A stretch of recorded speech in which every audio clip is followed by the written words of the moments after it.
Welcome to remotology master class. आज अब पाकिस्तान का यौम आज़ादी है और आप सबको पाकिस्तान का यौम आज़ादी बहुत मुबारक हो। आज हम रिमोटोलॉजी मास्टर क्लास का एक नेक्स्ट लेक्चर रिकॉर्ड करने वाले हैं और आज का लेक्चर एक ऐसे टॉपिक पर है जो रिमोटाइड आर्थराइटिस के पेशेंट्स की ज़िंदगी और मौत को डायरेक्टली अफेक्ट करता है।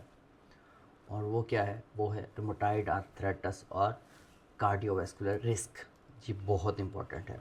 अगर आपसे कोई पूछे कि आरए का जो पेशेंट्स है उनमें सबसे ज़्यादा किस वजह से डेथ होती है, तो इसका आंसर ये नहीं है कि जॉइंट पेन की वजह से, बल्कि इसका आंसर है कार्डियोवैस्कुलर डिजीज़ की वजह से। कार्डियोवैस्कुलर डिजीज़ रिमोटाइड आर्थराइटिस के पेशेंट्स में मोर्टेलिटी की जो है आप कह सकते हैं सबसे बड़ी काज है, और ये जो जनरल पॉपुलेशन है उससे 1.5 से 2 टाइम्स जो है ज़्यादा है, 1.5 से 2 गुना ज़्यादा है। जो रिमोटाइड आर्थराइटिस के पेशेंट्स हैं उनमें एमआई का जो रिस्क है वो 60% तक ज़्यादा होता है as compare to normal population, और जो स्ट्रोक का रिस्क है वो तकरीबन 50% जो है ज़्यादा होता है, और हार्ट फेलियर का जो रिस्क है वो भी सिग्निफिकेंटली आप कह सकते हैं इंक्रीज़ होता है।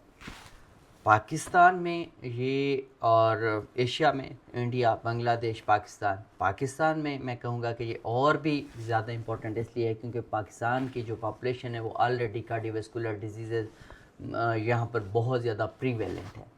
तो डायबिटीज़ है, हाइपरटेंशन है, डिस्लिपिडीमिया है, स्मोकिंग, ये सारी चीज़ें, और आरए, इन सब की आप कह सकते हैं इन सब के ऊपर एक additional inflammatory burden rheumatoid arthritis की वजह से पड़ रहा होता है, जिसकी वजह से कार्डियोवैस्कुलर रिस्क बढ़ जाता है। आज का जो लेक्चर है हम इसमें समझेंगे कि रूमेटॉइड आर्थराइटिस में कार्डियोवैस्कुलर रिस्क, सीवी रिस्क क्यों बढ़ता है, इसकी पैथोफिजियोलॉजी क्या है, इसकी हम एक बहुत ही इम्पॉर्टेंट टर्म को समझेंगे, लिपिड पैराडॉक्स। इसके हवाले से मैं ऑलरेडी जैक इनहिबिटर पे बात कर चुका हूँ। लिपिड पैराडॉक्स होती क्या है और क्यों ये रूमेटॉइड आर्थराइटिस में इतनी कंफ्यूजिंग है। सीवी रिस्क या कार्डियोवैस्कुलर रिस्क जो है उसको आपने असेस कैसे करना है, आप कौन सी इंटरवेंशंस जो हैं वो सीवी रिस्क को कम कर सकती हैं, और रूमेटॉइड आर्थराइटिस की जो मेडिसिन है उनका सीवी रिस्क पर क्या इफ़ेक्ट है, और सबसे इम्पॉर्टेंट है यूलार 22 की सीवी रिस्क रिकमेंडेशंस, उनको आपने प्रैक्टिकली कैसे इम्प्लीमेंट करना है। तो ये मैंने आपको एक बहुत ही तरीके से समझाने की कोशिश की है कि आज के लेक्चर में हम क्या पूरा एक डिस्कशन लेकर आएंगे। आज का ये जो लेक्चर है आपको रूमेटॉइड आर्थराइटिस को एक ट्रूली सिस्टेमिक डिजीज़ पर देखना सिखाएगा कि आपने रूमेटॉइड आर्थराइटिस को सिर्फ एक जॉइंट पेन डिजीज़ नहीं समझना कि ये एक सिस्टेमिक डिजीज़ है, इसको आपने कैसे देखना है। वन बाई वन हम जो है ना इसको लेकर जाएंगे।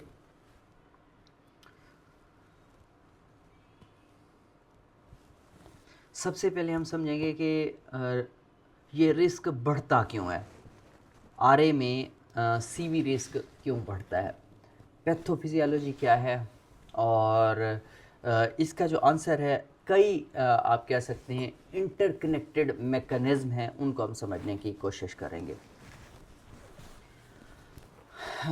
क्रोनिक जो सिस्टेमिक इन्फ्लेमेशन है वो सबसे सेंट्रल मैकेनिज्म है। क्रोनिक सिस्टेमिक इन्फ्लेमेशन, आरए में जो साइटोकाइंस हैं वो जॉइंट्स में इन्फ्लेमेशन तो पैदा करते ही हैं, वो ही साइटोकाइंस ब्लड वेसल्स में भी एथेरोजेनेसिस जो है उसको ड्राइव करती हैं, वही साइटोकाइंस। ये बात हम ऑलरेडी डिस्कस कर चुके हैं।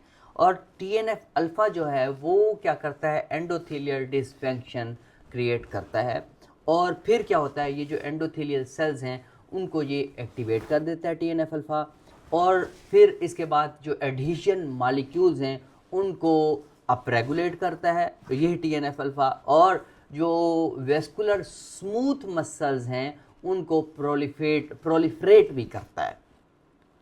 ये मैकेनिज्म है थीरोजेनेसिस का। और हमने पहले भी जिक्र किया था इंटरलेकन 6, वो बहुत इंपॉर्टेंट है, वो लिवर में अक्यूट फेज प्रोटीन्स बनाता है। Interlaken 6 IL-6 acute phase protein liver में बनाता है, जैसे कि सीआरपी, सी रिएक्टिव प्रोटीन और आपकी फिब्रिनोजिन। सीआरपी खुद भी प्रोएथिरोजेनिक है, सीआरपी खुद भी प्रोएथिरोजेनिक है, क्योंकि ये क्या करती है, एलडीएल लो डेंसिटी लिपोप्रोटीन को कंप्लीमेंट जो है वो एक्टिवेट करके एथिरो आपकी एथिरोमेटिस प्लाक्स जो है वो उनमें डिपॉजिट होने में ये क्या करती है, हेल्प करती है। एथिरोमेटिस प्लाक्स में ये जो है क्या करती है, डिपॉजिट होने में सीआरपी हेल्प करती है। इंटरलिकन 6 सीआरपी को वो करता है, और इसके बाद एक और इंटरलिकन है वो भी इसमें इंपॉर्टेंट है, that is interleukin 1 beta. IL-1 beta भी क्या करता है, ये भी एंडोथेलियल डिसफंक्शन में रोल प्ले करता है। तो ये जो chronic low grade vascular inflammation है, ये एथेरोस्क्लेरोटिक प्लाक की फॉर्मेशन को रैपिड कर देता है। फिर क्या होगा, प्लाक जो है उसको अनस्टेबल बना देगी और फिर रप्चर का रिस्क बढ़ जाता है। ये सारी स्टोरी है जिसकी वजह से RA के पेशेंट्स में MI अक्सर सडन और अनएक्सपेक्टेड होती है। यहाँ तक आपको जो है ना मैंने समझाने की कोशिश की है। अब मज़ीद इसमें जो है हम देखते हैं।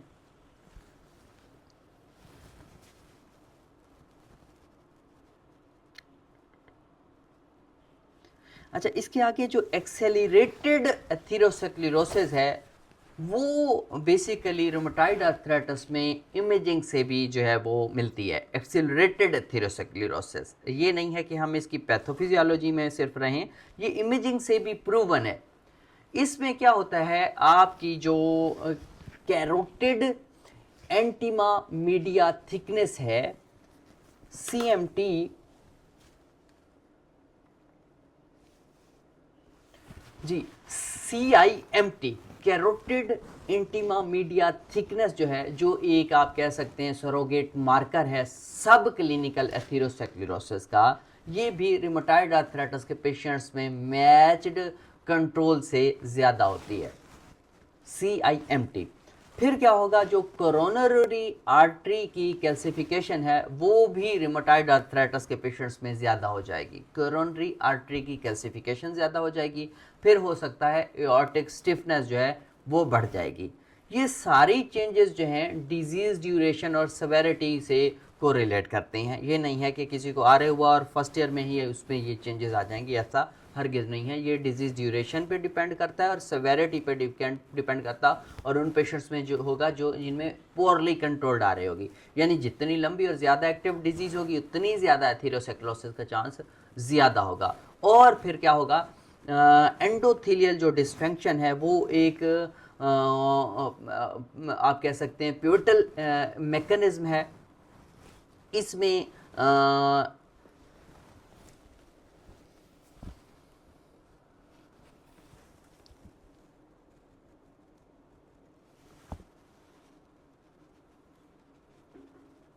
एथेरोस्क्लेरोसिस जो है, एंडोथेलियल डिसफंक्शन, ये एक पाइवोटल मैकेनिज्म है। और हेल्दी जो एंडोथेलियल हैं, एंडोथेलियम है, हेल्दी एंडोथेलियम, उसमें आप कह सकते हैं वेजोडाइलेशन या एंटी थ्रोम्बोसिस और एंटी इन्फ्लेमेटरी सिग्नल्स ये देता है। और रूमेटॉइड आर्थराइटिस में क्रोनिक जो साइटोकाइन का एक्सपोजर होता है उससे क्या होती है, एंडोथेलियम क्या है, उसका डिसफंक्शन होना स्टार्ट हो जाता है। एंडोथेलियम का डिसफंक्शन होता है इन्फ्लेमेटरी साइटोकाइंस की वजह से। फिर जब ये इन्फ्लेमेटरी साइटोकाइंस होंगे तो फिर क्या होगी, नाइट्रिक ऑक्साइड की प्रोडक्शन जो होगी वो कम होना स्टार्ट हो जाती है। नाइट्रिक ऑक्साइड की प्रोडक्शन कम होती है और वेजोडाइलेशन जो है वो इम्पेयर्ड होना स्टार्ट हो जाती है। नाइट्रिक ऑक्साइड की प्रोडक्शन कम हो गई, वेजोडाइलेशन जो है वो इम्पेयर्ड हो गई, और फिर साथ में क्या होगा, प्लेटलेट एग्रीगेशन ज़्यादा हो जाएगी, और उसके साथ प्रोकोगुलेंट स्टेट जो है वो पैदा हो जाती है इस पूरे में। ये हाँ, आपने यहाँ तक याद रखना है। इससे मज़ीद जो है मैं आपको फर्दर भी बताता हूँ कि पैथोफिजियोलॉजी में क्या आगे आएगा।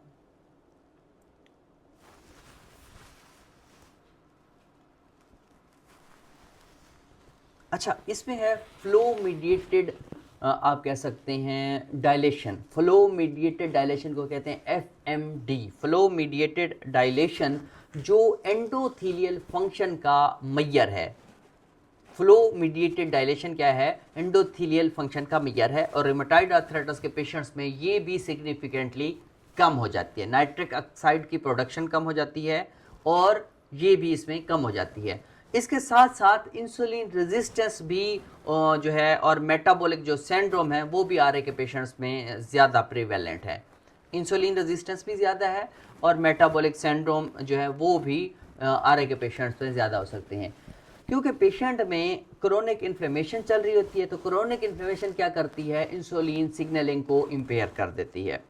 फिर रूमेटाइड आर्थराइटिस के जो पेशेंट्स होगा उनमें ग्लूकोकॉर्टिकॉइड्स का यूज़ भी बहुत ज़्यादा होता है, तो उससे भी इंसुलिन रेजिस्टेंस बढ़ रही होती है, और डायबिटीज़ अगर है तो उसको वर्सन करता है ग्लूकोकॉर्टिकॉइड्स। ये सारी चीज़ें मिल रही होती हैं, यानी कि रूमेटाइड, आपके इसमें हम कहें कि रूमेटाइड आर्थराइटिस के जो पेशेंट्स हो उसमें मसल वेस्टिंग जो है वो भी रूमेटाइड आर्थराइटिस के पेशेंट्स में हो सकती है। ये सारी चीज़ें जो है वो मिल रही होती हैं, और फिर क्या हो रहा होता है? मेटाबॉलिक डीअरेंजमेंट्स जो हैं वो सारी कंट्रीब्यूट हो रही होती हैं।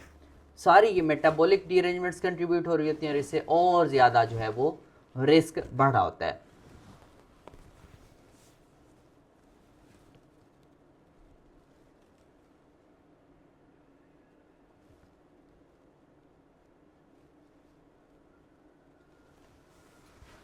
अच्छा, बॉडी कंपोजिशन की हम बात करते हैं ना, बॉडी कंपोजिशन रूमेटाइड आर्थराइटिस में एबनॉर्मल होती है।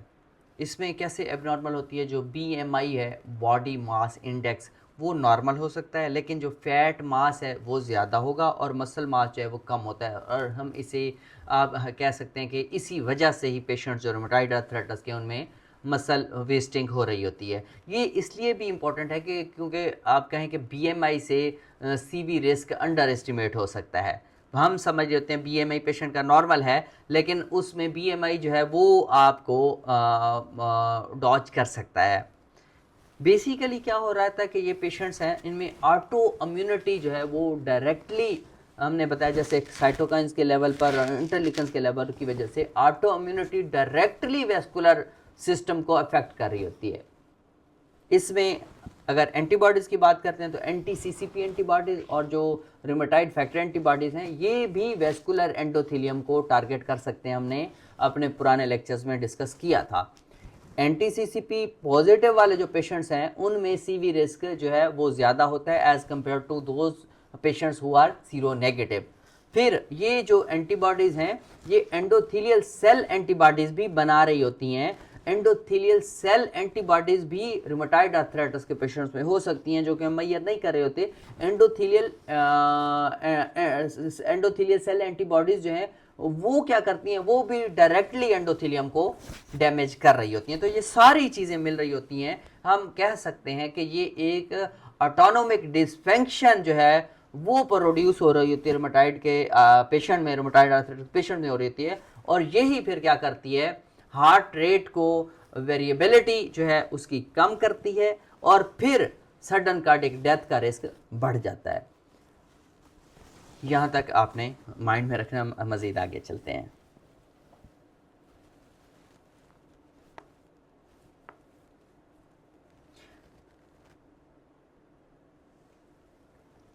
ऑक्सीडेटिव स्ट्रेस को अगर हम डिस्कस करें, ऑक्सीडेटिव स्ट्रेस जो है वो भी रूमेटाइड आर्थराइटिस के पेशेंट्स में बढ़ जाता है, जो कि लिपिड पर ऑक्सीडेशन और एंडोथेलियल डैमेज का एक बहुत बड़ा काज बन सकता है। ऑक्सीडेटिव स्ट्रेस क्या करेगा? लिपिड पर ऑक्सीडेशन और एंडोथेलियल को डैमेज करता है। इसके अलावा हाइपर कोगुलेबल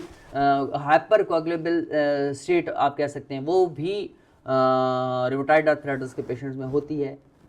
मैंने पहले भी बताया कि फाइब्रिनोजिन जो है वो भी बढ़ा हुआ होता है, और साथ में वॉन वाइल्ड जो फैक्टर है वो भी बढ़ जाता है, और प्लेटलेट की एक्टिवेशन वो ज़्यादा हो जाती है।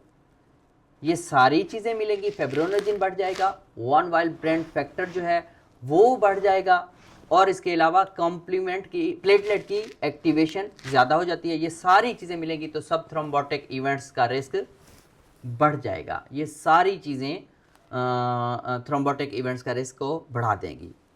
यहाँ पर हमारी पैथोफिजियोलॉजी में एक अहम पॉइंट और मैं आपसे शेयर करूँगा जो हम पहले भी डिस्कस कर चुके हैं,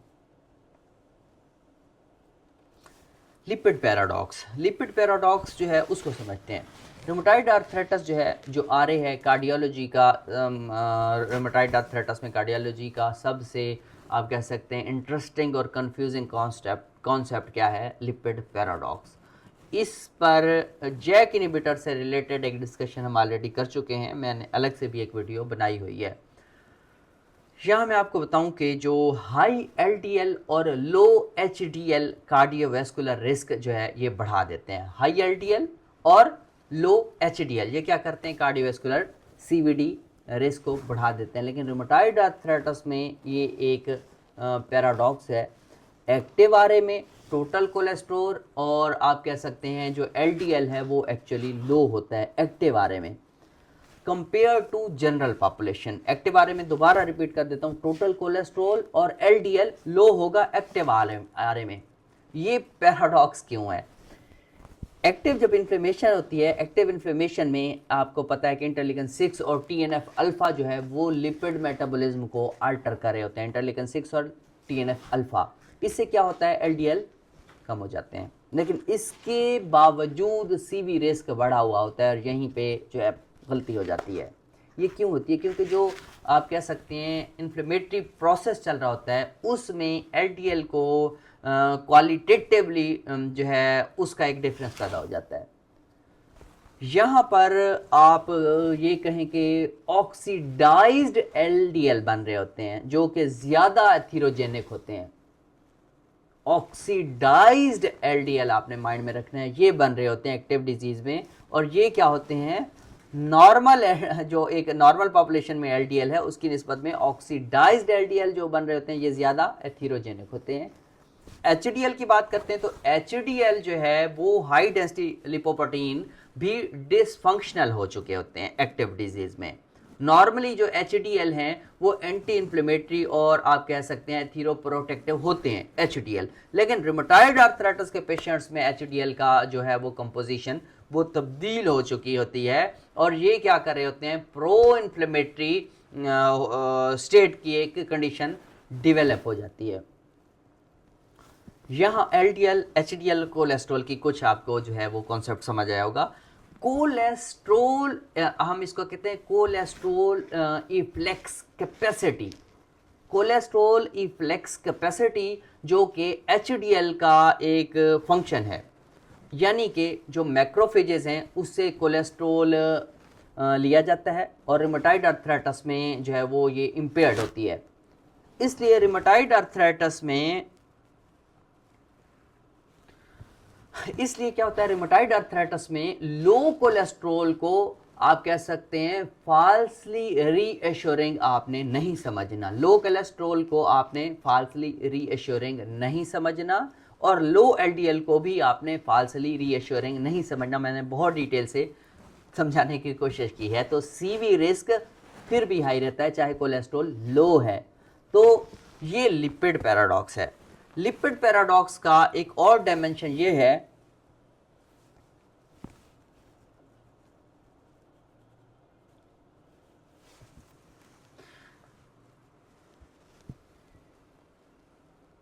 लिपिड पैराडॉक्स का एक और डायमेंशन जो है वो भी मैं आपके सामने रखता हूँ कि जब रूमेटॉइड आर्थराइटिस को ट्रीट किया जाता है, रूमेटॉइड आर्थराइटिस के पेशेंट्स को, तो कोलेस्ट्रॉल अक्सर उनका बढ़ जाता है।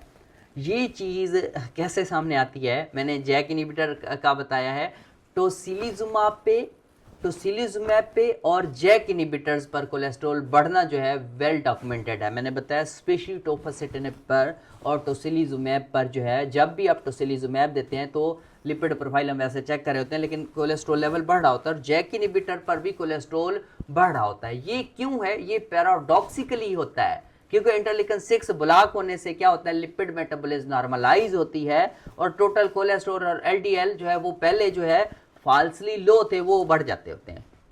तो पहली नज़र में जब हम पेशेंट्स में देखते हैं, ओहो ये तो जी बहुत, और पेशेंट परेशान हो के आता है, जी डॉक्टर साहब मैं तो 1 महीने में मेरा पहले 185 था कोलेस्ट्रॉल, अब 295 चला गया, 280 चला गया, 250 चला गया सीरम कोलेस्ट्रॉल लेवल।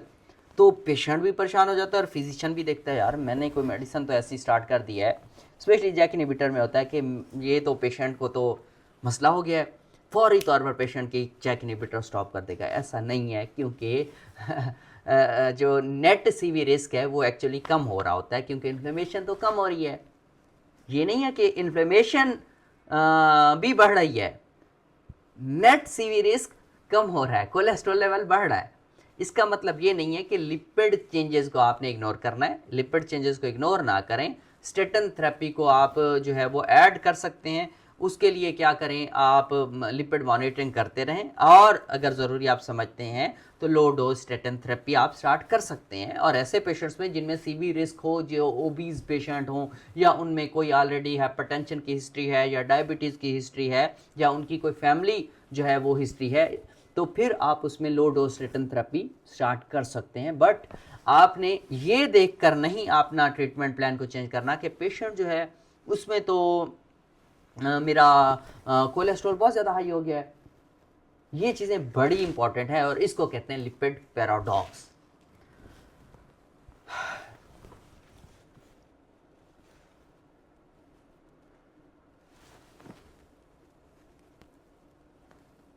अच्छा, जो यूलार की रिकमेंडेशंस हैं 2022 की, हम इस पूरा जो लेक्चर हम कर रहे हैं आरे का जितना भी मॉड्यूल है, हम इसमें लिपिड यूलार की 22 की इसी भी रिस्क की मैनेजमेंट रिकमेंडेशंस को हम आज बताएंगे। और हम ओवरऑल भी आरे मॉड्यूल 2 में हम यूलार की 22 की रिकमेंडेशंस को, मैनेजमेंट रिकमेंडेशंस को, और ACR 2021 की रिकमेंडेशंस को हम फॉलो कर रहे हैं। यूलार की 22 की मैनेजमेंट की रिकमेंडेशंस के मुताबिक रूमेटॉइड आर्थराइटिस के पेशेंट्स में सीवी रिस्क जो है उन पेशेंट्स में लिपिड पैनल आपने लाजमी तौर पर ऑन बुकिंग करवाना है। फिर आप ईयरली करवा सकते हैं, अकॉर्डिंग टू गाइडलाइंस आप स्टेटन भी स्टार्ट करवा सकते हैं। तो ये नहीं है कि अगर आप देखें कि आप सिर्फ ये समझ लें कि एक पेशेंट है उसमें ऑलरेडी कोई डायबिटीज़ है, या उसको जैक इनहिबिटर अगर चल रहे हैं, या इस तरह से कोई उसका हाइपरलिपिडेमिया है, तो आप उसमें according to guideline statin therapy start कर सकते हैं। सिर्फ आपने ये नहीं समझना कि ये लिपिड पैराडॉक्स है। लिपिड पैराडॉक्स आपको समझाया है, बट आपने मॉनिटर भी करते रहना है।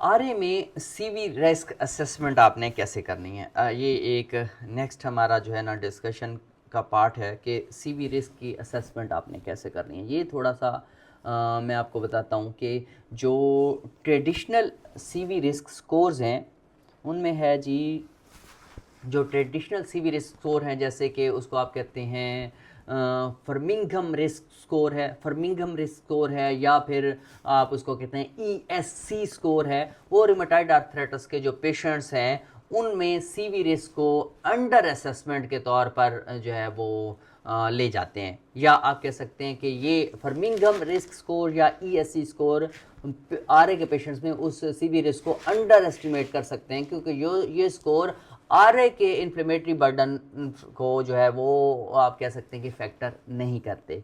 लेकिन जो यूलार ने रिकमेंडेशंस दी हैं, यूलार का जो क्राइटेरिया है हम फॉलो करें 2022 को, लेकिन यूलार का 2016 का जो सीवी रिस्क मैनेजमेंट की रिकमेंडेशंस हैं, जो कि फिर 2022 में भी जो है वो वैलिड कंसिडर की गई, उनमें ये कहा गया है कि जो आरए का पेशेंट्स है, रूमेटॉइड आर्थराइटिस का पेशेंट्स हैं, उनमें ट्रेडिशनल रिस्क स्कोर्स पर आपने उसमें मल्टीप्लिकेशन फैक्टर अप्लाई करना है, और दैट इज़ 1.5 मल्टीप्ली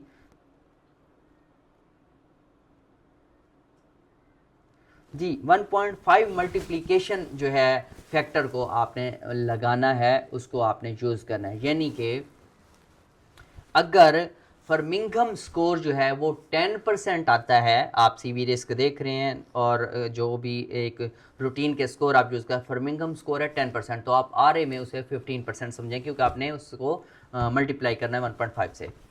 तो ये मल्टीप्लिकेशन फैक्टर आपने लगाना कब है, जब रूमेटॉइड आर्थराइटिस का पेशेंट का ड्यूरेशन 2 ईयर से ज़्यादा हो, या रूमेटॉइड फैक्टर या NTCCP पॉजिटिव हो, और एक्स्ट्रा आर्टिकुलर मैनिफेस्टेशंस मौजूद हों।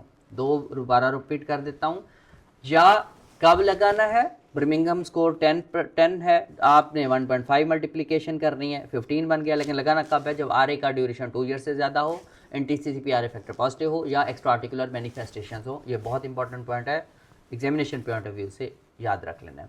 इसके अलावा आपने स्कोर 2 और जो दूसरा स्कोर है उसको कहते हैं, जो रिस्क कैलकुलेटर्स हैं,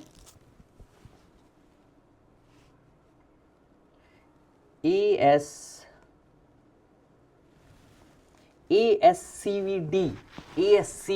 रिस्क कैलकुलेटर्स जो है वो यूज़ कर सकते हैं, लेकिन मल्टीप्लिकेशन फैक्टर वाला कॉन्सेप्ट आपने हर हाल में याद रखना है। यहाँ एक और रिस्क कैलकुलेटर्स अवेलेबल हैं, ASCVD कैलकुलेटर्स हैं। क्यों? इसमें क्या होता है कि आपने नॉर्मल पॉपुलेशन की तरह आर ए के पेशेंट्स को नहीं देखना। इसके अलावा और भी जो है वो कैलकुलेटर्स अवेलेबल हैं, वो जी उसके नेम जी ये कार्डियोलॉजी से रिलेटेड हैं, वो भी मैं आपको बता देता हूँ। क्यू रिस्क 3 कैलकुलेटर है। क्यू रिस्क 3 कैलकुलेटर जो है वो भी रूमेटॉइड आर्थराइटिस के पेशेंट्स को जो है उसमें रूमेटॉइड रिस्क फैक्टर को आर ए को क्यू रिस्क 3 में फैक्टर में आर ए को as a risk factor rheumatoid arthritis को इंक्लूड किया गया है। ये वो कहते हैं कि ये यूके में डेवलप हो चुका है और रूमेटॉइड आर्थराइटिस के पेशेंट्स में ये ज़्यादा एक्यूरेट सीवी रिस्क असेसमेंट देता है as compare to other old score. Q risk 3 calculator है, रिस्क इसमें आर ए को इंक्लूड किया गया और ये ज़्यादा एक्यूरेट सीवी रिस्क असेसमेंट देता है। आप इसको यूज़ कर सकते हैं क्यू रिस्क 3 को। अच्छा, ये क्यू रिस्क 3 जो है ये ऑनलाइन अब फ्री अवेलेबल है, और अगर आर ए के पेशेंट्स को आपने इसमें आप आर ए को इंटर करेंगे तो ये डायरेक्टली आर ए को एडिशनल रिस्क फैक्टर के तौर पर काउंट करता है और बग़ैर मैनुअल मल्टीप्लिकेशन के ये आपको एक्यूरेट स्कोर बता सकता है। क्यू रिस्क 3 ये एक कैलकुलेटर है, नेट वगैरह पे अवेलेबल है, आप यूज़ कर सकते हैं। तो ये चीज़ें जो है इम्पॉर्टेंट है।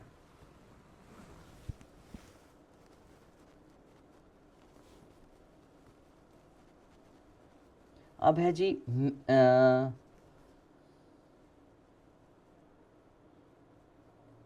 रेडियोग्राफिक असेसमेंट या इमेजिंग। जितनी भी हम डिस्कशंस कर रहे थे अभी, सब क्लिनिकल एथेरोस्क्लेरोसिस जो है वो इमेजिंग उसमें हम डिस्कस करें तो इसमें क्या हमने पहले भी बताया, CIMT carotid intima media thickness और coronary calcium score rheumatoid arthritis के पेशेंट्स में सीवी रिस्क स्ट्रेटिफिकेशन के लिए यूज़ हो सकते हैं। CIMT और coronary calcium score CCS, CIMT carotid intima media thickness और CCS कोरोनरी कैल्शियम स्कोर को RA के पेशेंट्स में सीवी रिस्क स्ट्रेटिफिकेशन के लिए आप यूज़ कर सकते हैं। और यूलार जो है उसकी 22 की जो मैनेजमेंट सीवी रिस्क मैनेजमेंट की रिकमेंडेशंस हैं उसमें ये मेंशन है कि इंटरमीडिएट सीवी रिस्क वाले RA पेशेंट्स में आप इमेजिंग से रिस्क रीक्लासीफाई कर सकते हैं, और ये चीज़ उन पेशेंट्स में ज़्यादा ज़रूरी है जिनमें इंटरमीडिएट सीवी रिस्क हो। और फिर हमने बताया कि ड्यूरेशन देखना है 2 ईयर से ज़्यादा हो, एक्स्ट्रा आर्टिकुलर मैनिफेस्टेशंस हो या NTCCP फैक्टर पॉजिटिव यानी सीरो पॉजिटिव पेशेंट्स में जो है वो हो सकता है। तो ये जो CIMT है ये इजीली एक्सेसिबल है, आप इसको यूज़ कर सकते हैं, कॉस्ट इफ़ेक्टिव भी है, ये अवेलेबल भी है। पाकिस्तान में भी CIMT अल्ट्रासाउंड जो है वो रिलेटिवली एक्सेसिबल है। तो अगर पेशेंट है उसमें इंटरमीडिएट रिस्क है, रूमेटॉइड आर्थराइटिस का पेशेंट है और स्टेटन आप शुरू करना चाहते हैं तो उसमें CIMT आप उसमें करवा सकते हैं। CIMT को आपने माइंड में रखना है। अब यहाँ तक हमारी इमेजिंग के हवाले से हमने दोबारा बताया कि CIMT को आपने माइंड में रखना है।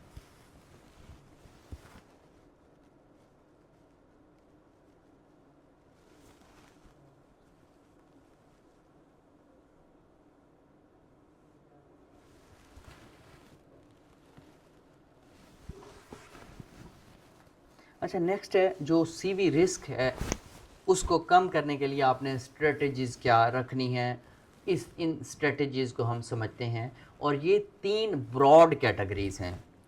Rheumatoid arthritis disease activity control करनी है, ट्रेडिशनल सीवी रिस्क फैक्टर्स का मैनेजमेंट करना है और स्पेसिफिक कार्डियो प्रोटेक्टिव थेरेपीज़ को जो है वो आपने इस्तेमाल करना है। यहाँ पर सबसे अहम इंटरवेंशन जो है, हम इसको स्टेप वाइज डिस्कस करेंगे। डिजीज़ एक्टिविटी कंट्रोल सबसे अहम इंटरवेंशन है इन पेशेंट्स ऑफ रूमेटाइड आर्थराइटिस। ये प्रूवन है कि रूमेटाइड रिमिशन में रहने से सीवी रिस्क जो है वो सिग्निफिकेंटली रिड्यूस हो जाता है।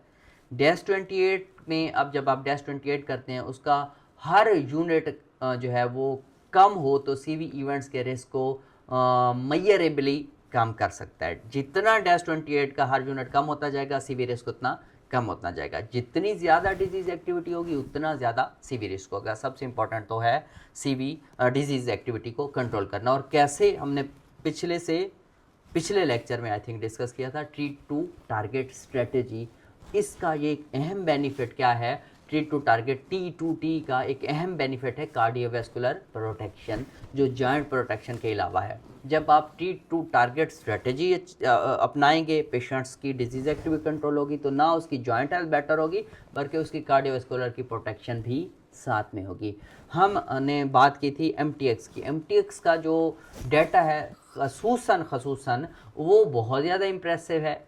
क्यों? क्योंकि जो ऑब्जर्वेशनल स्टडीज़ हैं उन्होंने कंसिस्टेंटली ये बताया कि MTX यूज़ करने से RA के पेशेंट में सीवी मोर्टेलिटी तकरीबन 40% तक कम हो जाती है। मैं इस फिगर को कंफर्म करता हूँ आपके साथ। 30 to 40% of patients in RA जो कि MTX यूज़ करते हैं तो उनमें जो है वो CV रिस्क 30 to 40% तक कम हो जाता है। ये किस वजह से है? ये MTX का एक तो एंटी इन्फ्लेमेटरी इफेक्ट है, हमने बताया था। एडिनोसिन पाथवे हमने पहले डिस्कस किया था, अगर आपको याद है।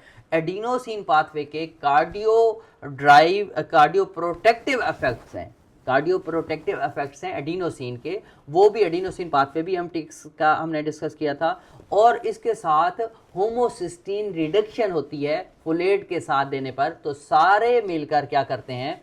कार्डियो प्रोटेक्शन देते हैं। तो इसलिए MTX का यूज़ जो है वो कार्डियो प्रोटेक्टिव है और सीवी रिस्क को 30 to 40% जो है वो कम करता है।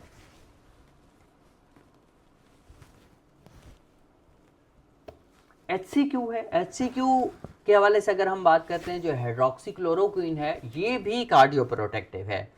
जितनी भी RA की ड्रग्स हैं वो ना सिर्फ इन्फ्लेमेशन को कम करेंगी, जॉइंट इन्फ्लेमेशन को, बल्कि वो कार्डियो प्रोटेक्शन में MTX हमने डिस्कस भी किया है। HCQ भी कार्डियो प्रोटेक्टिव है। ये लिपिड इंप्रूवमेंट के लिए, मतलब हाइपरलिपिडेमिया को बेटर करती है। ये एंटी थ्रोम्बोटिक इसके इफेक्ट्स हैं और एंटी डायबिटिक इफेक्ट्स भी इसके हैं। अगर डायबिटिक पेशेंट है तो उसका जो है गुड ग्लाइसेमिक कंट्रोल में भी ये बहुत ज़्यादा रोल प्ले करती है। तो HCQ को आप यूज़ कर सकते हैं। ना सिर्फ वो जॉइंट हेल्थ के लिए बेटर है, वो डायबिटीज़ को भी कंट्रोल करेगी और आपकी CV रिस्क को भी कम कर सकती है HCQ।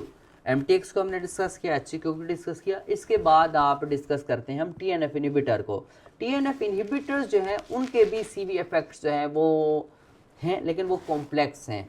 जब हम लॉन्ग टर्म यूज़ से CV इवेंट्स को मेजर करते हैं तो CV इवेंट्स कम है लॉन्ग टर्म यूज, क्योंकि इन्फ्लेमेशन कम होती है। लेकिन हार्ट फेलियर में आपने कॉशियस रहना है, क्योंकि हार्ट फेलियर में हमने बताया था, हार्ट फेलियर में 3 और 4 में उसमें आपने TNF इनहिबिटर्स को यूज़ नहीं करना। अगर करना है तो बहुत ही एहतियात से करना है TNF इनहिबिटर। इस तरह इंटरलिकन 6 इनहिबिटर टोसिलिजुमाब जो है वो भी नेट CV इफेक्ट को, कोलेस्ट्रॉल बढ़ाने के बावजूद भी हमने बताया कि ये इसका जो लिपिड पैराडॉक्स है उसकी वजह से नेट कोलेस्ट्रॉल लेवल बढ़ सकता है, लेकिन ओवरऑल जो CV रिस्क है वो स्लाइटली कम होता है टोसिलिजुमाब से। तो टोसिलिजुमाब भी कार्डियोवैस्कुलर प्रोटेक्शन देता है, स्लाइटली प्रोटेक्टिव है।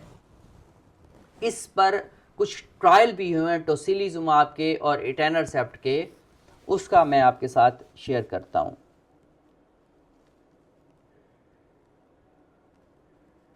अच्छा, हेड टू हेड ट्रायल हुए, इसको कहते हैं इंट्रैक्ट ट्रायल हुआ। इंट्रैक्ट ट्रायल ने टोसिलिजुमाब और इटैनरसेप्ट का head to head CV outcomes comparison किया और दोनों कंपेयरेबल थे, यानी कि जो टोसिलीजुमाब ने कोलेस्ट्रॉल बढ़ाया था लेकिन उसने सीवी इवेंट्स नहीं बढ़ाए थे, और जो इटेनरसेप्ट ने इन्फ्लेमेशन कम की थी तो वो भी जो है वो उसने भी सीवी इवेंट्स कम किए। तो इसमें कभी ये नहीं देखा गया इन ट्रायल्स में कि टोसिलीजुमाब ने सीवी इवेंट्स बढ़ाए हों, तो सीवी इवेंट्स टोसिलीजुमाब ने भी कम किए।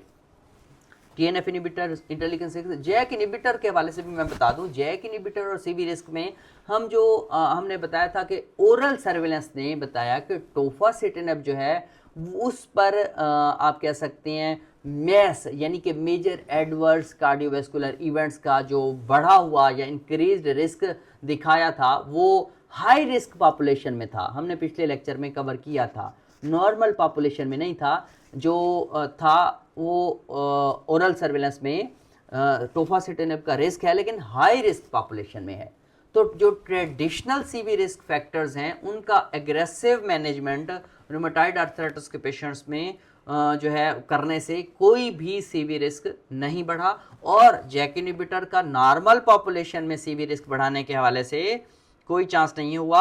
और जो ट्रायल हुआ था वो इस कदर ज़्यादा पेशेंट्स नहीं थे, हमने इसको बहुत ही डिटेल से हमने ओरल सर्वेलेंस को डिस्कस किया था। तो ये ड्रग्स भी हमने डिस्कस की हैं कि ये जितनी अच्छे से डिजीज एक्टिविटी कंट्रोल होगी उतना ज़्यादा कार्डियोवैस्कुलर रिस्क कम होगा। ये चीज़ें आपने माइंड में रखनी है।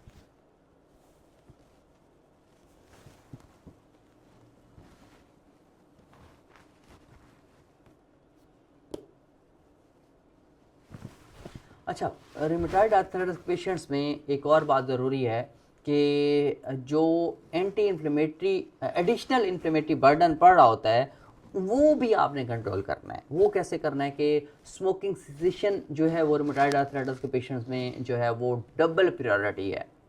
स्मोकिंग जो है रूमेटॉइड आर्थराइटिस को भी वर्सन करती है, सीवी रिस्क को भी जो है वर्सन करती है। हर विजिट पर आपने स्मोकिंग स्टेटस जो है वो डॉक्यूमेंट करना है और आपने फिजिशियन काउंसलिंग करनी है कि आपने पेशेंट को काउंसल करना है कि वो स्मोकिंग अगर करता है तो उसको क्विट कर दें।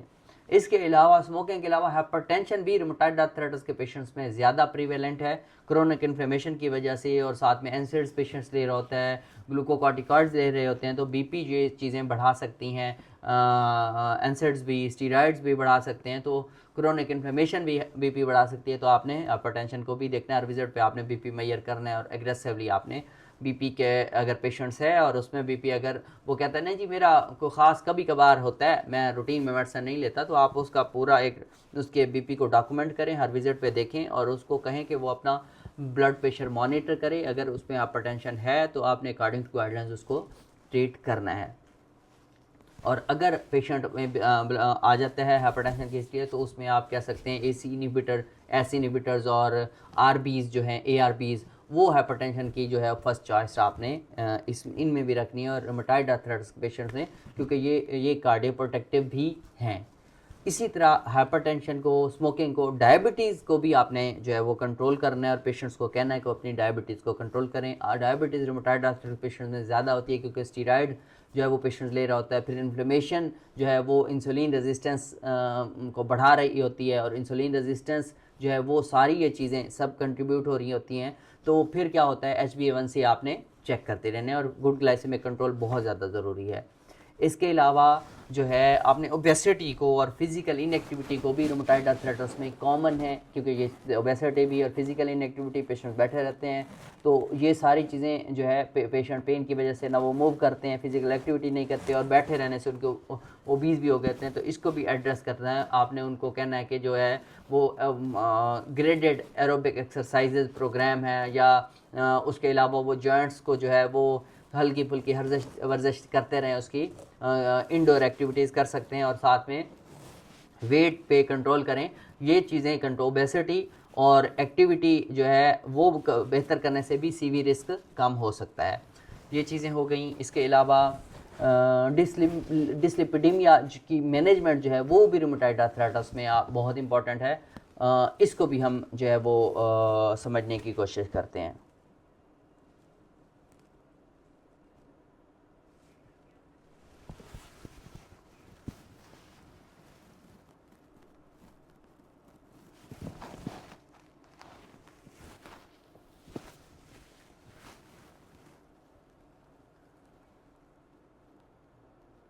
अच्छा, यूलार का 22 के जो सीवी रिस्क मैनेजमेंट की रिकमेंडेशंस हैं उनके अकॉर्डिंगली जो है वो हम को ट्राई करते हैं इनको डिस्लिपिडेमिया को समझने की।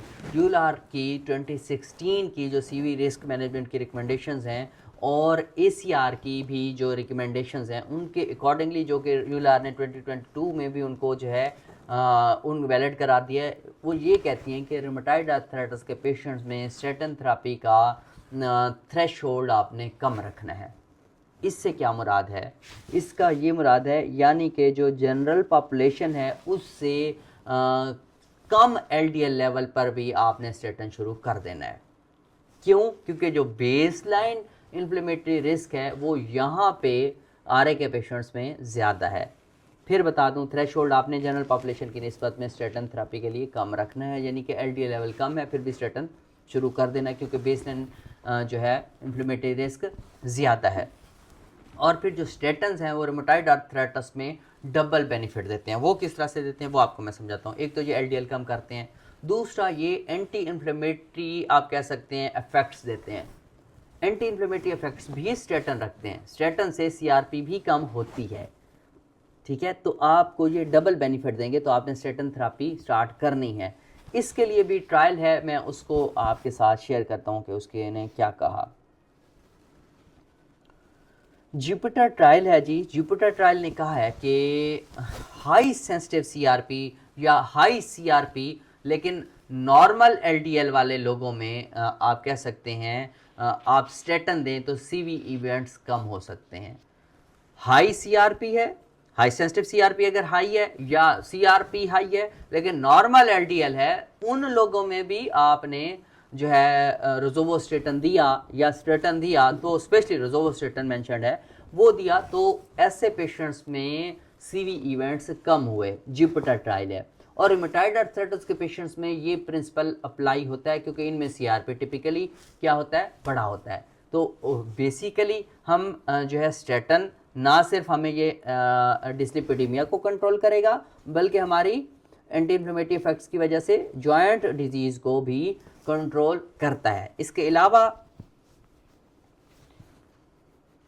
ट्रेस ट्रायल है। ट्रेस ट्रायल ने भी जो है वो स्पेसिफिकली कहा कि रूमेटॉइड आर्थराइटिस के पेशेंट्स में जो है एटोरवास्टेटिन देने से सीवी आउटकम्स पर बेनिफिशियल इफेक्ट दिखाया गया। और ट्रेस ट्रायल जो है वो आरए के पेशेंट्स पर था। तो आपको मैंने कहा जुपिटर ट्रायल ने भी कहा और ये इस ट्रायल ने भी कहा कि आप में स्टेटन देने से पेशेंट्स में सीवी आउटकम्स बेटर हुए। तो स्टेटन चॉइस में आप इन दोनों में से कोई भी रख सकते हैं। रोजोवोस्टेटन रख सकते हैं, एटोरवास्टेटन रख सकते हैं। एटोरवास्टेटन या रोजोवोस्टेटन दोनों जो है वो गुड ऑप्शन हैं, इनमें कोई भी आप चूज़ कर सकते हैं। ये चीज़ें आपने स्टेटन थेरेपी के हवाले से माइंड में रखनी है।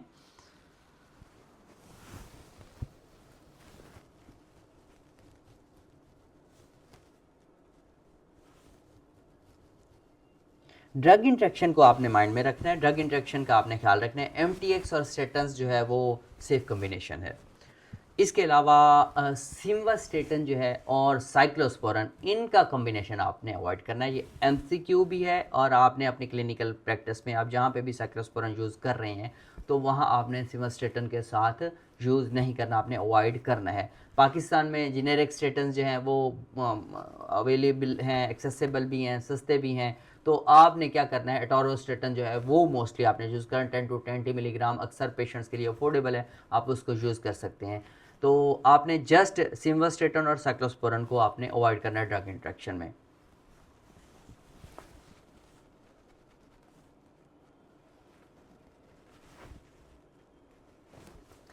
अच्छा, इसके अलावा लोप्रिन का भी रोल है।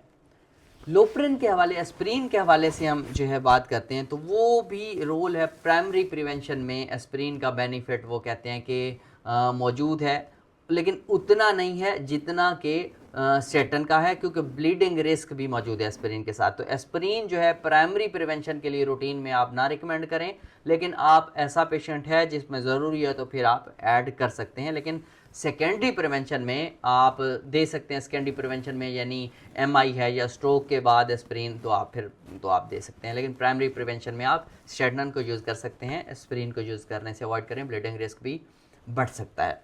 इसके अलावा लेकिन एस्पिरिन का एपीएस ओवरलैप में एस्पिरिन का रोल है, वहाँ पे आपने जो है वो यूज़ करनी है एपीएस में। अगर उसका ओवरलैप है तो उसमें आप कर सकते हैं, जैसे सेकेंडरी प्रिवेंशन में भी कर सकते हैं।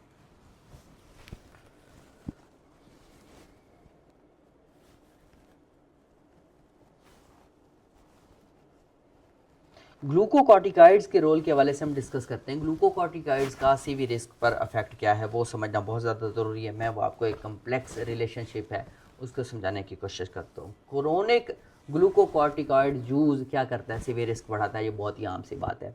हाइपरटेंशन बढ़ाएगा, डायबिटीज़ बढ़ाएगा, डिस्लिपिडीमिया बढ़ाएगा, वेट गेन करवाएगा। ये सारे क्या करेंगे, फिर सारे सीवी रिस्क फैक्टर्स हैं। ये किससे बढ़ते हैं, स्टीरॉयड से वर्सन होते हैं। तो इस वजह से स्टीरॉयड क्या करता है, सीवी रिस्क बढ़ाता है। लेकिन अगर स्टीरॉयड आ रहे इन्फ्लेमेशन को कंट्रोल करें तो वो बेनिफिट भी दे सकता है। ये उसी तरह है जैसे हम जैक इनहिबिटर के हवाले से समझ रहे थे। नेट अफेक्ट डोज और ड्यूरेशन पर ये चीज़ डिपेंड करती है कि डोज कितनी है, नेट अफेक्ट डोज कितनी है और ड्यूरेशन कितना है। लो डोज यानी 5 mg प्रेडनिसोलोन है, या आप कह सकते हैं इससे भी कम, less than 5 mg, long term risk जो है वो मॉडरेट है 5 mg के साथ। लेकिन high dose more than 10 mg, उस पर जो सीवी रिस्क है वो ज़्यादा है। और यूलार की जो रिकमेंडेशन है 22 की, उनमें स्टीराइड टेपरिंग की स्ट्रेटेजी सीवी प्रोटेक्शन के लिए भी ज़रूरी है। ना सिर्फ रूमेटॉइड आर्थराइटिस के पेशेंट्स में हमने ऑस्टियोपोरोसिस को माइंड में रखना है या इन्फेक्शन को माइंड में रखना है, बल्कि सीवी प्रोटेक्शन के लिए भी आपने स्टीराइड टेपरिंग लाजमी करार देनी है। ये चीज़ें आपने माइंड में रखनी है। तो 5 mg से ऊपर अगर देंगे और लॉन्ग टर्म देंगे तो फिर आपके पेशेंट्स के लिए प्रॉब्लम हो सकती है। इसके अलावा एनसेड्स की बात करें तो एनसेड्स जो हैं जो non steroidal anti inflammatory drugs हैं, उनका भी सीवी रिस्क में इंपॉर्टेंट रोल है। स्पेशली COX-2 इनिबिटर जो हैं, COX-2 सेलेक्टिव एनसेड्स जो हैं, जैसे कि सीलीकॉक्जेब हमारे पेशेंट्स में, या इटोरीकॉक्जेब जो है, वो भी सीवी रिस्क बढ़ाते हैं, क्योंकि ये क्या करते हैं, प्रोस्टासाइक्लिन को इनहिबिट करते हैं, जो कि कार्डियो प्रोटेक्टिव है। तो इस वजह से क्या होगा, जब प्रोस्टासाइक्लिन इनहिबिट होगी COX-2 इनहिबिटर की वजह से, तो कार्डियो प्रोटेक्शन कम हो जाएगी। फिर क्या होगा, थ्रोम्बोक्सिन को भी ये क्या करते हैं, स्पेयर्ड रखते हैं, तो इस वजह से सीवी रिस्क बढ़ने का चांस है। तो ये COX-2 इनहिबिटर को आप देखें कि जहाँ बहुत ज़्यादा कोई गैस्ट्रिक सेफ्टी चाह रहे हैं तो आप दें, वरना आप क्या करें, नॉन सेलेक्टिव एनसेड जैसे कि डाइक्लोफेनिक है उसको यूज़ कर सकते हैं। लेकिन जो नॉन सेलेक्टिव एनसेड में वो भी वैसे सीवी रिस्क बढ़ाते हैं, तो ऐसा नहीं है कि डाइक्लोफेनिक जो है उसका भी सीवी रिस्क जो है या सीवी रिस्क प्रोफाइल है वो भी आप कह सकते हैं COX-2 इनहिबिटर की तरह है, या कुछ स्टडीज़ में उससे कम है। लेकिन COX-2 इनहिबिटर को आपने ऐसे पेशेंट्स जिनमें हाइपरलिपिडीमिया या डिसलिपिडीमिया है या उसमें कोई सीवी रिस्क है, तो आप उनमें COX-2 इनहिबिटर को अवॉइड कर सकते हैं। लेकिन एनसेड्स भी सीवी रिस्क बढ़ा सकते हैं। लेकिन एनसेड्स में नेप्रोक्सन जो है वो डिक्लोफेनिक और इटोरी की निस्बत जो है वो कुछ हद तक सेफ एनसेड्स है सीवी रिस्क के हवाले से, क्योंकि नेप्रोक्सन क्या करता है, ये प्लेटलेट थ्रोम्बोक्सिन को ज़्यादा इनहिबिट करता है। तो प्लेटलेट थ्रोम्बोक्सिन को जब इनहिबिट करता है तो सीवी रिस्क जो है वो होने का चांस थोड़ा सा उसके बेनिफिट पेशेंट को हो जाता है। ये चीज़ें आपने माइंड में रखनी है एनसेड्स के हवाले से।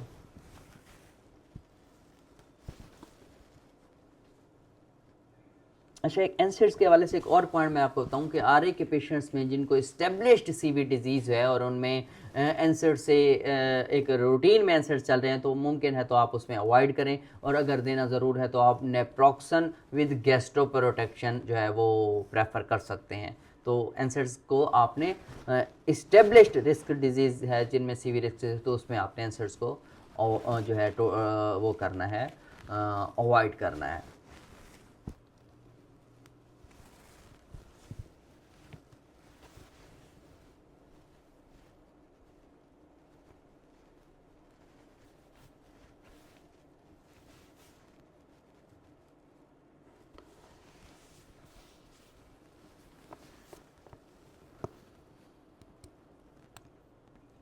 अच्छा, यहाँ पे और हम मज़ीद डिस्कशन को आगे बढ़ाते हैं कि रूमेटॉइड आर्थराइटिस में एट्रियल फिब्रिलेशन यानी कि AF का रिस्क बढ़ा हुआ होता है।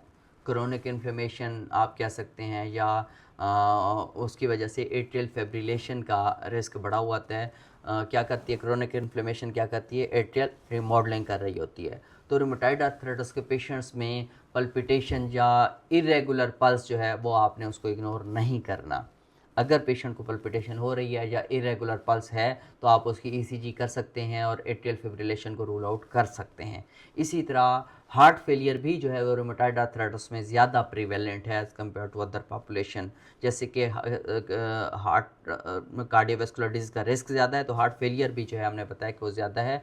इसमें क्या करते हैं कि आप इसमें बोथ सिस्टोलिक और डायस्टोलिक डिसफंक्शन जो है उसके हवाले से जो है वो देख सकते हैं कि सिस्टोलिक या डायस्टोलिक डिसफंक्शन पेशेंट्स में हो सकती हैं। इसके अलावा पेरिकार्डाइटिस है या मायोकार्डाइटिस है, उसको भी जो है आपने माइंड में रखना है। ये भी कार्डियक कॉम्प्लिकेशंस हैं जो पेशेंट्स में हो सकती हैं। तो फिर क्या करना है, आपने इकोकार्डियोग्राफी का रोल जो है वो मौजूद है। तो आप इस तरह के पेशेंट्स में जब आपने आरए का पेशेंट है, अगर उसको कोई आपको लग रहा है कि उसको सीवी इंक्रीज्ड सीवी रिस्क है या आपको लग रहा है कि उसमें कोई इस तरह के इवेंट्स हो रहे हैं या उसमें कॉन्टिन्यूसली कोई फैमिली हिस्ट्री है इस्केमिक हार्ट डिजीज़ की, तो आप उस तरह के पेशेंट्स में रूटीन इको जो है वो आप ऑन बुकिंग या फिर जो है ना आप उन्हें कह सकते हैं कि आप एक बार इको भी करवा सकते हैं और कार्डियोलॉजिस्ट से एक बार ओपिनियन भी ले सकते हैं। वैसे रूटीन इको जो है वो टोटल जितने भी तमाम पेशेंट्स होते हैं रूमेटाइड आर्थराइटिस में रिकमेंड नहीं की जाती, लेकिन अगर पेशेंट्स में डिस्निया है, ऑर्थोपनिया है या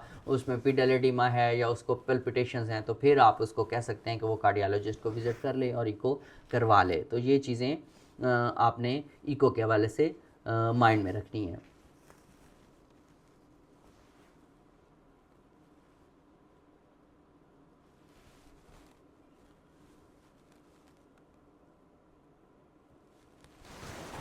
हाई रिस्क पेशेंट्स में हमने ये देखना है कि long standing high disease activity, extra articular manifestations और बेस लाइन इको उन इस तरह के पेशेंट्स में रीज़नेबल है। रूटीन के पेशेंट्स में नहीं। ऐसा पेशेंट्स जिनमें हाई डिजीज़ एक्टिविटी है या उसमें क्या है लॉन्ग स्टैंडिंग जो है ड्यूरेशन है, लॉन्ग स्टैंडिंग ड्यूरेशन है रूमेटाइड आर्थराइटिस का, या फिर एक्स्ट्रा आर्टिकुलर मैनिफेस्टेशंस हैं, तो फिर आप बेस लाइन इको उसमें करवा सकते हैं। ये जो है ज़रूरी है उस तरह के पेशेंट्स में, लेकिन रूटीन में आपने इको नहीं करवानी।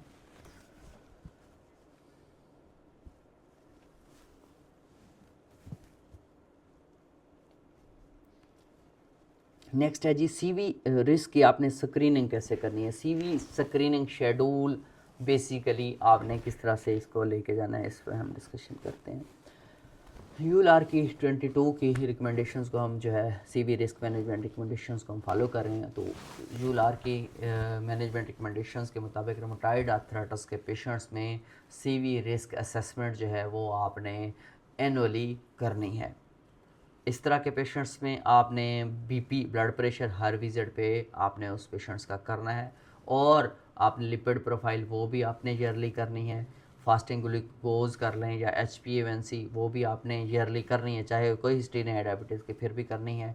BMI और वेस्ट जो है सरकमफ्रेंस आप वो देख सकते हैं। स्मोकिंग स्टेटस है उसको आप देख सकते हैं। फ़िज़िकल एक्टिविटी का लेवल है उसको आप उससे डिस्कस कर सकते हैं। इसके अलावा जो है आपको मैंने बताया था आप स्कोर जो है मॉडिफाइड रिस्क स्कोर हैं वो आप ईयरली कैलकुलेट कर सकते हैं, ताकि आपका जो ट्रीटमेंट का जो थ्रेशोल्ड है वो आपके सामने रहे, वो गाइडेड हों आपके पास, और फिर आप उस मॉडिफाइड रिस्क मैंने बताया ऑनलाइन कैलकुलेटर्स अवेलेबल हैं, आप उनको यूज़ कर सकते हैं।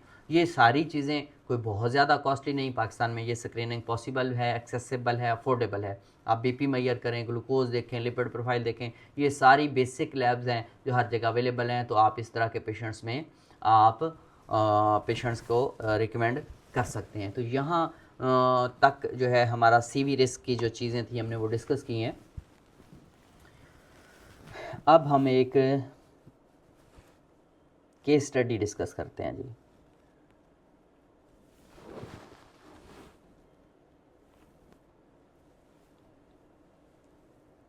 अच्छा जी, एक कॉम्प्रिहेंसिव केस स्टडी आपके साथ शेयर करते हैं जी। एक मेल पेशेंट है, 50 अबव उसकी एज है और उसको सीरोनेक्टिव रूमेटाइड आर्थराइटिस है लास्ट 8 ईयर से।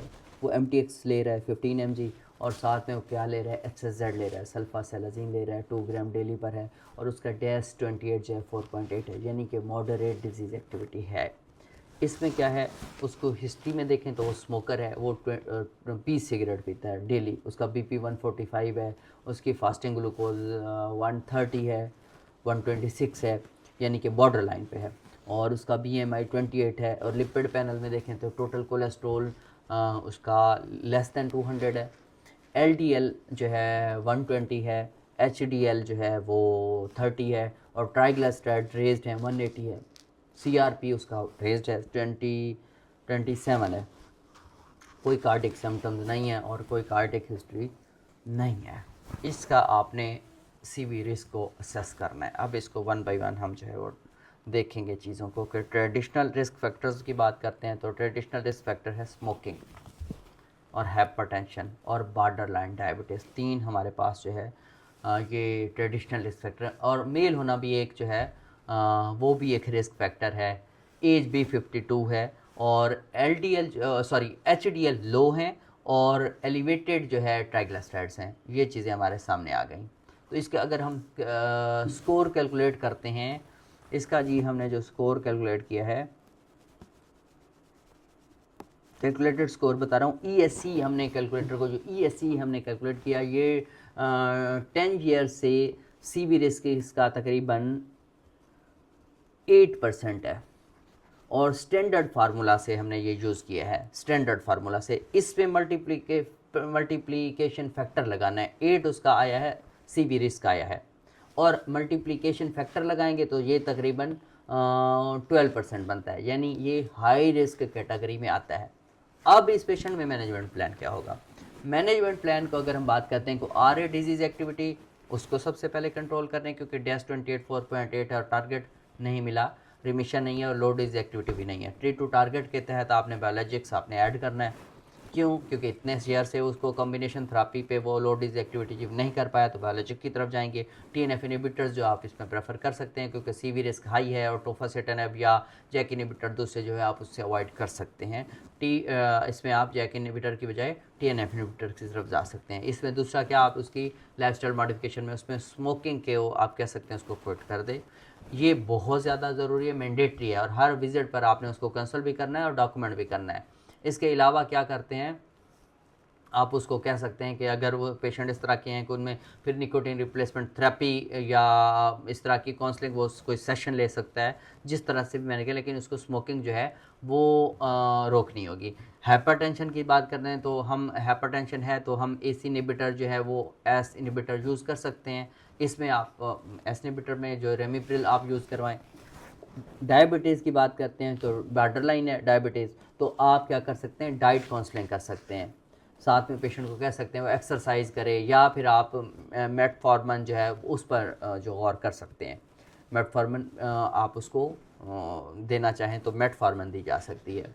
इसके अलावा हमने बताया था कि थ्रेशोल्ड जो है आपने इस तरह के पेशेंट में कम रखना है, किसका, डिस्लिपिडिमिया के वाले से। LDL क्योंकि 120 है और RA की वजह से थ्रेशोल्ड आपने कम रखना है। तो फिर आप क्या इसमें क्या कर सकते हैं, हमने कहा था कि टोरवास्टेटन का RA पेशेंट्स में बहुत अच्छा रोल रहा है, तो आप इसमें 10 to 20 mg तक जो है वो अकॉर्डिंग टू गाइडलाइंस कर सकते हैं। और आपने टारगेट LDL रखना है कि आम पॉपुलेशन की निस्बत आपका LDL का टारगेट जो है वो कम होना चाहिए, ताकि पेशेंट्स जो है उसका थ्रेशोल्ड हमने कम रखा हुआ है। पेशेंट्स को आप जो है वो इनकरेज करें कि वो फिज़िकल एक्टिविटी रखे, ग्रेडेड एरोबिक एक्सरसाइज की तरफ जा सकता है, या वो वॉक कर सकता है, उसको कहें कि वो 30 मिनट्स की वॉक करे। ये सारी चीज़ें आप ऐड करेंगे और फिर फॉलो अप देखेंगे। आपने ये करने के बाद क्या करना है, 3 महीने के बाद उस पेशेंट को जब बुलाना है तो आप उसका BP देखें, उसका ग्लूकोज देखें, उसका लिपिड्स को रीचेक करें, और RA डिजीज़ एक्टिविटी को असेस करें। अगर आपको लगता है कि इस तरह के पेशेंट्स में उसकी लो डिजीज़ एक्टिविटी अचीव हो गई है, उसकी लिपिड प्रोफाइल बेटर हो गई है, डायबिटीज़ नॉर्मल है, BP कंट्रोल्ड है, तो आप इसी को कंटिन्यू कर सकते हैं, वरना आप अपने प्लान को एस्केलेट कर सकते हैं। ये एक पूरा केस मैंने आपके सामने रखा मेल का। एक अब फीमेल का केस देखते हैं।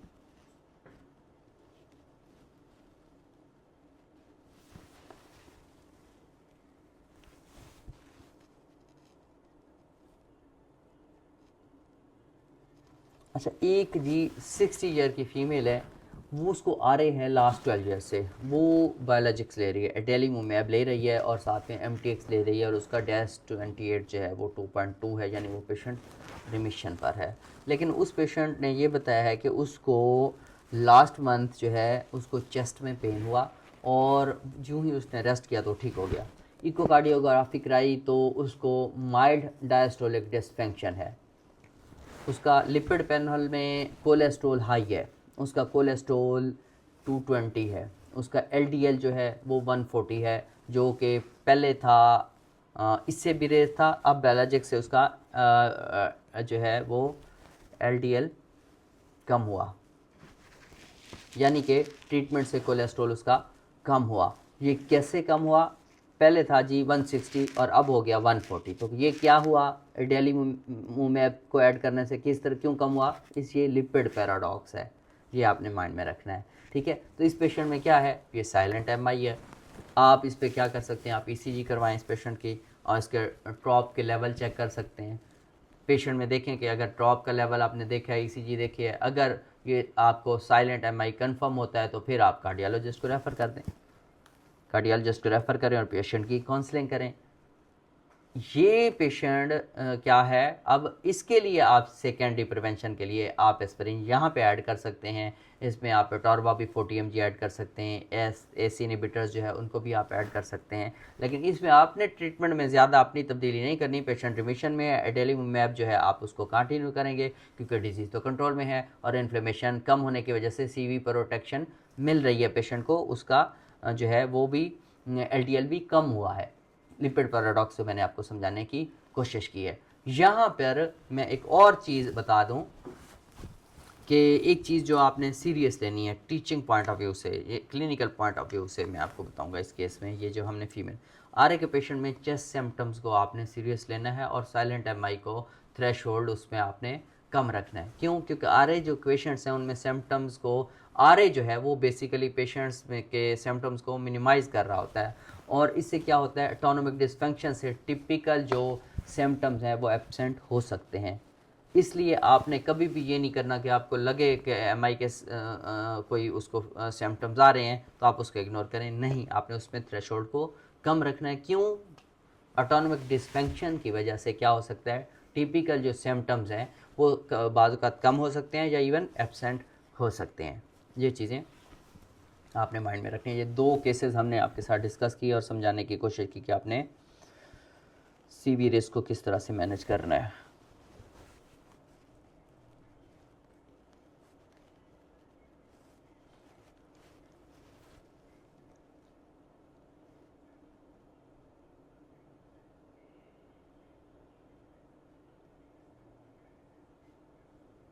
पाकिस्तान के पॉइंट ऑफ व्यू से हम बात करते हैं, पाकिस्तान के कॉन्टेक्स्ट में सीवी रिस्क का मैनेजमेंट है, उसके लिए कुछ चैलेंजेस हैं, उनको मैं आपके सामने रखता हूँ और उसको कैसे मैनेज करना है ये देखना है।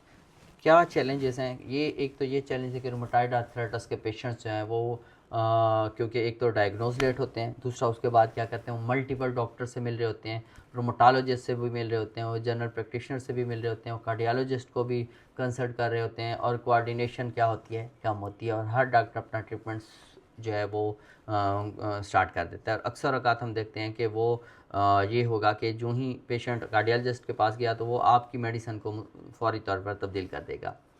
तो सॉल्यूशन क्या है? ये है कि रूमेटॉइड आर्थराइटिस का पेशेंट जो है उसका शेयर्ड केयर प्लान होना चाहिए जिसमें सीवी रिस्क जो है वो क्लियरली डॉक्यूमेंट हों और उसकी मेडिकेशन की लिस्ट जो है वो क्लियरली मेंशन्ड हो और पेशेंट उसके अकॉर्डिंगली चल सके। ये जो है बहुत बड़ा चैलेंज है देखा जाए।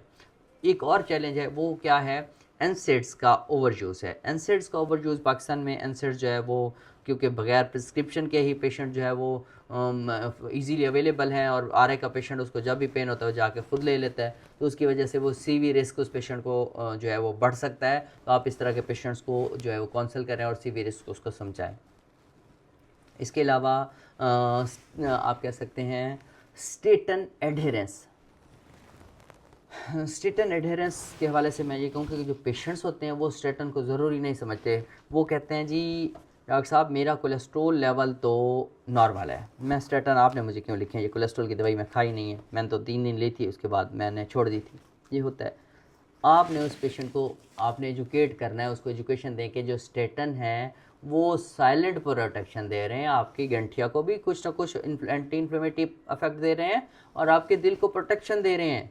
आपका थ्रेशोल्ड का कॉन्सेप्ट उसको समझाएं कि आम लोगों की निस्बत आप में दिल की तकलीफ़ का जो है वो चांस ज़्यादा है, इसलिए आपको ये दिए हैं ताकि आपको प्रोटेक्शन दें। और पाकिस्तान में स्मोकिंग के हवाले से, क्योंकि मेल में स्मोकिंग की जो वो हिस्ट्री बहुत ज़्यादा होती है, क्योंकि मेल में स्मोकिंग बहुत प्रीवेलेंट है और फीमेल में भी जो है वो स्मोकिंग हो सकती है, तो इस वजह से वो है आपने उनको लाजमी तौर पर ब्रीफ काउंसलिंग करनी है और आप उनको कहें कि लाजमी तौर पर आप जो है स्मोकिंग सेशन जो है वो मैंडेटरी है। इसके अलावा हमने पहले भी बताया, दोबारा कह दूं कि फ़िज़िकल इनएक्टिविटी जो है वो बहुत बहुत एक अहम फैक्टर है, ये एक बहुत बड़ा चैलेंज है, क्योंकि पेन और स्टिफनेस से जो आर ए का पेशेंट है वो एक्सरसाइज ही नहीं करता। वो फिजियोथेरेपी से गाइडेड ग्रेडेड एक्सरसाइज आप उससे प्रोग्राम स्टार्ट करवा सकते हैं, वो घर में भी इंडोर एक्टिविटीज़ हल्की फुल्की कर सकता है, आप उसको ये बता सकते हैं कि ये चैलेंज ऐसा है।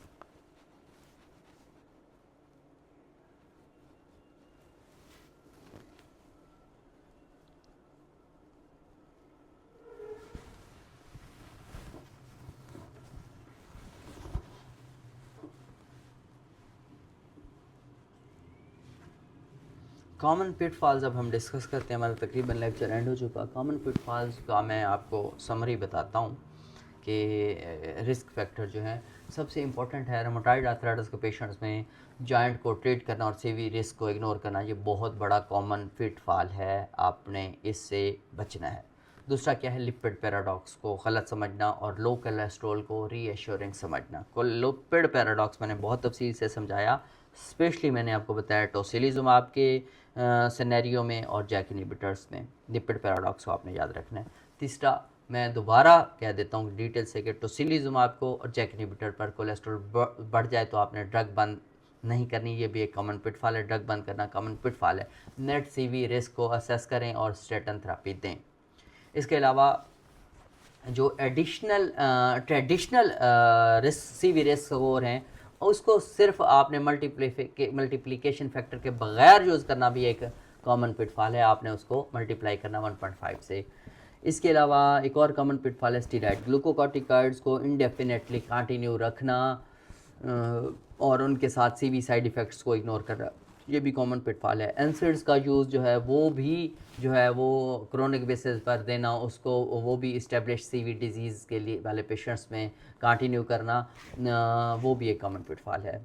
चेस्ट सिम्टम्स को, या मैंने कहा था साइलेंट एमआई को इग्नोर करना, चेस्ट सिम्टम्स को आर ए पेन समझ लेना और कार्डिक एवेलुएशन डिले करना, ये भी कॉमन पिटफॉल है।